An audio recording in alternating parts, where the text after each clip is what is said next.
ভোটের দিন রাজনৈতিক অশান্তি রুখতে কড়া বার্তা কমিশনের। ভোটের নিরাপত্তা নিয়ে পুলিশ কর্তাদের সঙ্গে ভিডিও কনফারেন্স।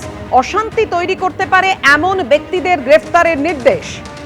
কথা বলবো, আমাদের সঙ্গে রয়েছেন আমাদের প্রতিনিধি ময়ূক ঠাকুর চক্রবর্তী। ময়ূক, ভোটের দিন যাতে অশান্তি না হয় কি নির্দেশ দিল কমিশন?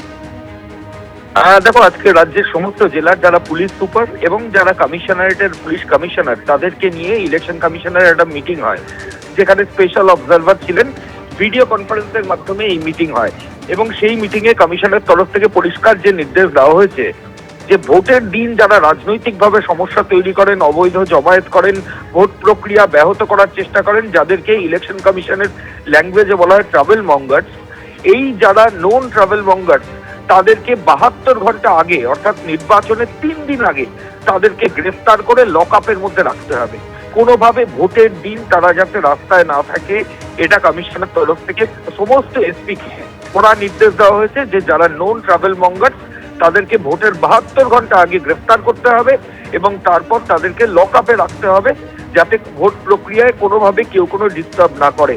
আর দ্বিতীয় আর একটা নির্দেশ দেওয়া হয়েছে সমস্ত এসপিকে যে যারা হ্যাবিচুয়াল অফেন্ডার, অর্থাৎ যাদের এই ধরনের অপরাধ করার নজির রয়েছে, মাঝে মধ্যেই বিভিন্ন রকম ঝামেলার মধ্যে যারা জড়ান, এই হ্যাবিচুয়াল অফেন্ডারদের তার নামের তালিকা প্রত্যেক থানাকে করতে হবে এবং সেই হ্যাবিচুয়াল অফেন্ডারকে থানার আইসি এবং ওই থানার যিনি এসডিপিও বা অ্যাসিস্ট্যান্ট কমিশনার যিনি আছেন তারা ওই ব্যক্তিকে ডাকবেন, ডেকে তাকে সতর্ক করবেন যে এই ধরনের তিনি হ্যাবিচুয়াল অফেন্ডার হলেও ইলেকশন প্রক্রিয়ায় যাতে কোনোভাবে তার কোনো ইন্টারভেনশন বা কোনো পার্টিসিপেশন না থাকে সেটা ব্যাহত করা।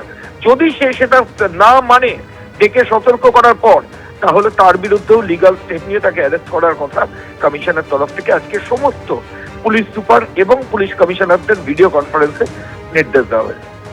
ধন্যবাদ ময়ূক।